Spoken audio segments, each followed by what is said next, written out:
고득점으로 1번학 단번에 끝내기 유형완성 임단우입니다. 자, 여러분들 1장의 유형 4가지는 공부 좀 해볼 만 했나요? 그리고 생각보다는 좀 어려웠을까요? 자, 이번에는 우리가 2장에서는 반응속도론에 관련된 내용들도 크게는 4가지 유형으로 나눠서 우리가 공부를 해보도록 하려고 합니다. 반응속도론은 특히나 여러분들이 물리적인 측면, 즉 시간이라고 하는 항목이 화학 공부를 하는 데 있어서 거의 유일하게 들어가는 파트라고 보시면 되는데요. 그러다 보니까 좀 어렵다라고 많이들 얘기를 해요. 특히나 응용이 조금 많이 동원되는 파트 중에 하나가 반응속도론이라고 보시면 될 텐데요. 그럼에도 불구하고 그런 이유들 중에 하나는 우리가 어디에 초점을 맞추고 개념을 적용시켜야 될 것이냐 라고 하는 게 좀 잘 안 돼 있어서 그런 것 같아요. 자, 크게는 기본적인 공식들을 어떤 것들 암기하고 있어야 되며, 그리고 문제를 풀기 위해서는, 우리 문제를 잘 푸는 게 중요하잖아요. 문제를 잘 풀어가기 위해서는 이 반응속도론에서 가장 핵심되는 개념들은 어떤 것부터 잡아가야 되는지 간단하게 얼개를 살펴보고 문제 대표 유형으로 들어가 보도록 할게요.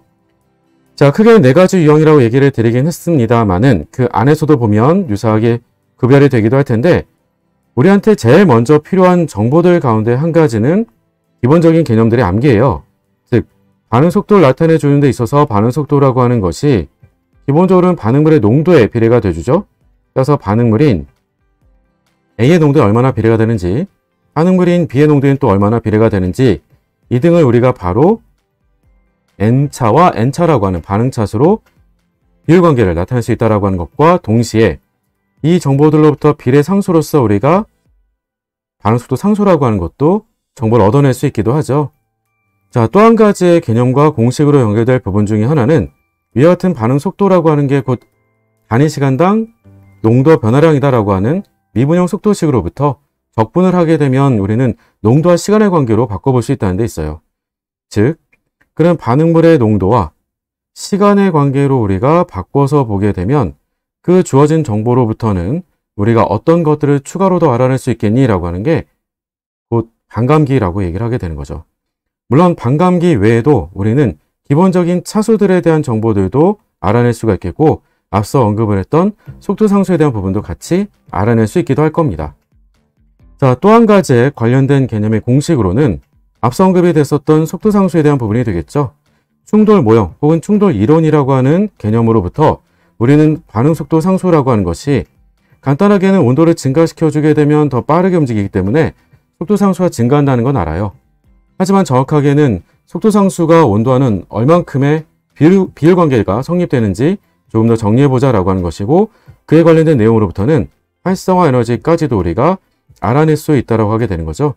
그리고 또한 이 관련된 개념으로는 활성화를 낮춰주게 되면 반응속도가 우린 빨라진다라고 알고 있는데, 그 역할을 해주게 되는 게 곧 촉매가 돼주기 때문에 촉매에 관련된 내용들도 우리가 추가적으로 같이 묶어서 정리를 해볼 수 있을 거예요. 이렇게 크게는 3가지의 공식들로 개념을 나눠볼 수가 있는데, 이런 내용들이 최근에 주로 출제가 될 때는 어떤 내용들과 같이 묶여서 출제가 되니라고 하면, 반응속도에서 특히나 우리가 중요하게 보고자 하는 것은 반응이 진행되는 그 과정, 중간중간 과정에 대한 부분들까지도 우리가 파악할 수 있다는 데 있어요.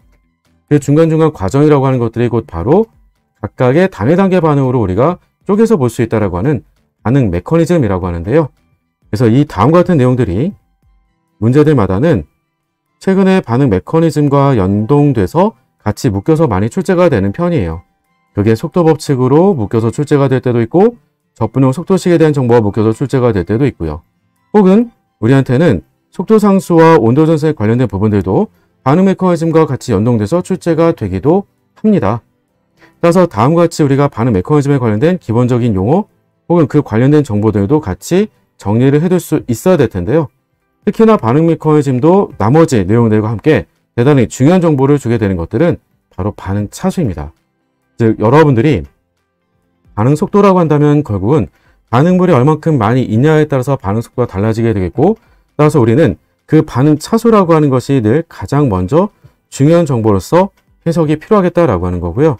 그럼 그 반응 차수 해석과 동시에 연관되어 있는 정보로서는 우리가 연관돼서 속도 상수라고 하는 부분들도 같이 찾아주는 것들이 필요하겠지라고 하는 겁니다. 거의 대부분의 문제의 내용들이 다음과 같은 차수와 속도 상수를 대부분 다 묻고 있기 때문에 항상 차수를 어떻게 하면 빠르게 찾을 수 있을까라고 하는 것에 초점을 맞추시고 문제 유형들마다 혹은 문제 스타일들마다 그리고 문제 주어진 정보들마다 그에 맞게 차수를 찾아가는 방법을 가장 먼저 눈여겨서 봐두시면 여러분의 반응 속도론을 아주 손쉽게 문제로 풀어갈 수 있도록 알려드리게 될 겁니다. 자, 어때요?